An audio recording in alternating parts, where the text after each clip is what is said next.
మాతృదేవోభవ.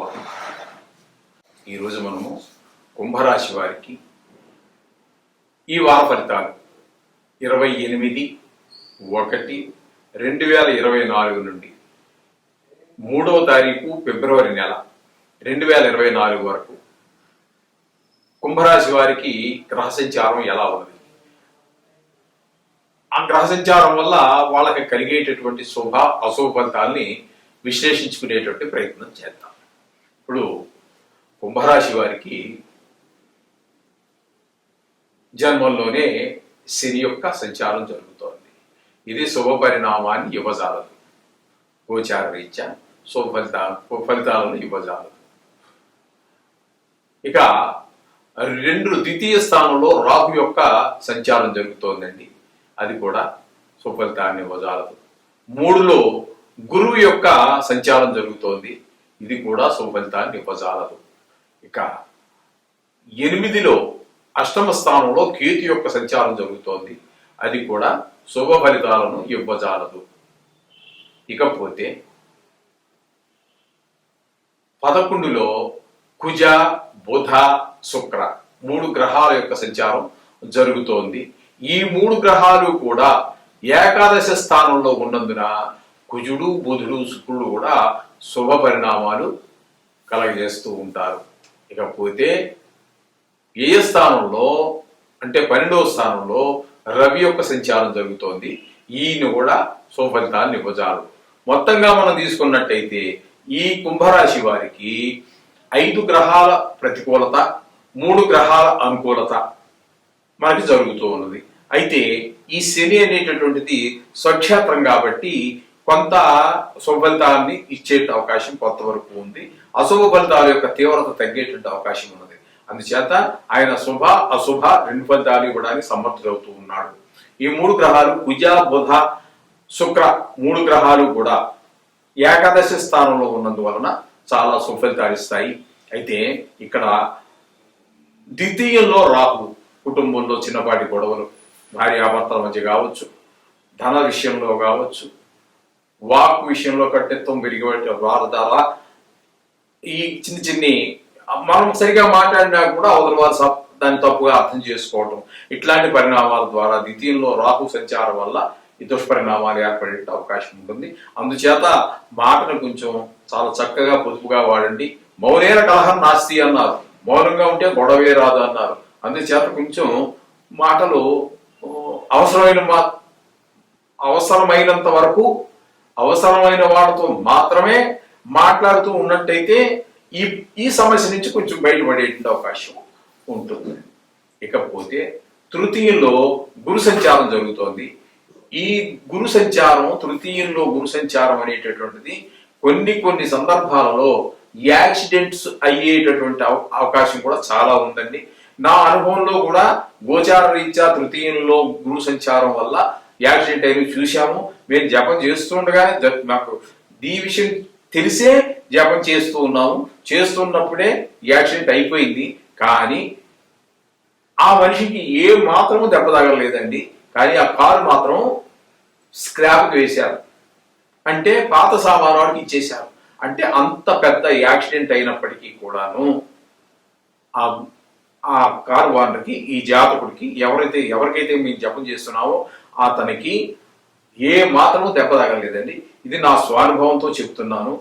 ఇంకా పేరు అనవసరం అనుకోండి, తెలుసు. ఇప్పుడు కూడా ఆయన అప్పుడు హైదరాబాద్లోనే ఉన్నారు, ఇప్పుడు హైదరాబాద్లోనే ఉన్నారు ఆయన. చేత ఈ విషయంలో మాత్రం తృతీయంలో గురు గోచార రీత్యా సంచరించే కాలంలో మాత్రం చాలా యాక్సిడెంట్ జరిగే అవకాశాలు ఉన్నందున చాలా జాగ్రత్తగా ఉండవలసినటువంటి అవకాశం ఉన్నది. తస్మాత్ జాగ్రత్త. ఇకపోతే 8లో కేతు అండి. ఈ కేతు 8వ స్థానంలో సంచారం చేయటం కూడా ఇది కూడా కొన్ని ప్రమాదాలకి, కొంచెము చిన్నపాటి ప్రమాదాలకి సూచన తెలియజేస్తూ ఉంటుంది. కాబట్టి ఈ కేతువును కూడా చాలా జాగ్రత్తగానే చూసుకోవాలండి. ఇక ఆరోగ్య ప్రదాత అయినటువంటి ఈ రవి వ్యయంలో ఉండటం వల్ల మనకి ఆరోగ్య విషయంలో కొంచెం ఆరోగ్యం గట్టిగానే దెబ్బతినే అవకాశం ఉన్నందున కొంచెం రవితో కూడా జాగ్రత్తగానే ఉండండి. ఈ 3 గ్రహాలు కుజ బుధ శుక్ర గ్రహాలు అనుకూలించినప్పటికీ శనీశ్వరుడు కొంతవరకు అనుకూలించినప్పటికీ ఈ తృతీయ గురువు అష్టమంలో కేతు అవి కొంచెము జాగ్రత్తగా ఉండటం, తగిన జాగ్రత్త తీసుకోవటం, రోజు నవగ్రహ స్తోత్ర పారాయణ చేసుకోండి. వీలుంటే ఈ 28వ తారీఖుని వెళ్ళి ఒక నవధాన్యాలు తీసుకుని 9 గ్రహాలకి 9 సార్లు ప్రదర్శన చేసి ఆ శ్లోకాలు చదువుకుంటూ ఆ నవధాన్యాలని ఆ నవగ్రహాల యొక్క పాదాల దగ్గర ఉంచి వీరుంటే మీరు ఆ గుడిలో పూజారి గారు ఎవరైతే ఉన్నారో వారి చేత నవగ్రహ పూజ ఒకసారి చేయించుకోండి. ఇది నా సూచన. చాలా శుభం జరుగుతుంది. చాలా వాటి నుంచి మనం బయటపడే అవకాశం ఉంటుంది. ఎందుకంటే ఈ యాక్సిడెంట్ అనేటటువంటి దానికి వారాలు, నెలలు, సంవత్సరాలు అక్కర్లేదండి. కనురెప్ప ఇలా మూసి తెరిచే లోపల జరిగేటటువంటి అవకాశాలు ఉంటాయి. కాబట్టి తగిన జాగ్రత్తలు తీసుకోవాల్సిన చిన్న సూచన. దీన్ని ఏదో మీరు భూతత్వంలో చూపించి భయపెట్టాను మాత్రం అనుకోవద్దండి. ఎందుకంటే కొంచెం స్వానుభవంతో చెప్తున్నాను కాబట్టి ఇవి నేను జప చేసేటప్పుడే జరిగాయి కాబట్టి మీరు ఒకసారి కొంచెం మరింత జాగ్రత్త తెలియజేస్తున్నా. మీరేం భయపడక్కర్లేదండి. దీన్ని కూడా చెప్తాను ఖచ్చితంగా. మీరు మొదటి రోజునే పని చేయండి, ఏమీ జరగదు. హ్యాపీగా చాలా సంతోషంగా ఈ వారం అంతా కూడా మీకు గడుస్తుంది. అందులో ఇటు సంతే అక్కడ ఫస్ట్ రోజునే మొత్తం 28 కానీ 29 కానీ మీకు వీళ్ళు బట్టి ఏదైనా ఒకవేళ 28 కాకపోవచ్చు, జరగకపోవచ్చు. కానీ ఈ స్తోత్ర పారాయణ చేసుకోండి. ఈ 2-3 స్టార్ట్ అయిన తర్వాత 28 కానీ తర్వాత 2 రోజుల్లో కానీ మీరు ఈ కొంచెం నవగ్రహ పూజ చేయించుకుంటే చాలా సుఫలితాలు ఉంటాయి. అని చేత మీరు ఈ విషయాన్ని ఈ తగు జాగ్రత్త తీసుకోవాల్సిందిగా మరోసారి సూచన చేస్తున్నాను. శుభం భూయాల. 28/1/2024 నుండి 3-2 ఫిబ్రవరి 2024 వరకు ఈ వారం రోజుల్లో ఉన్నటువంటి గోచార ఫలితాల గురించి ఇప్పుడు మనం చర్చించుకుందాము. ప్రథమంగా మేషరాశి గురించి మనం చర్చించుకుందాం. మేషరాశి వారికి షష్టమంలో కేతువు, భాగ్యస్థానంలో 9వ స్థానంలో శుక్రుడు, దశమ స్థానంలో రవి, ఏకాదశ స్థానంలో 11వ స్థానంలో శని స్వక్షేత్రంలో ఉండి చాలా శుభగ్రహాలుగా ఉండి మంచి శుభఫలితాలు ఇస్తారు. మీరు ఇక ఈ 4 గ్రహాలు మనకు శుభఫలితాలు ఇస్తుంటే ఇక మనకి రాశిలోనే గురువు, భాగ్యస్థానంలో కుజుడు, భాగ్యస్థానంలో బుధుడు, ఏ స్థానంలో రాహు మాత్రం మనకి శుభఫలితాలు ఇవ్వటం లేదు.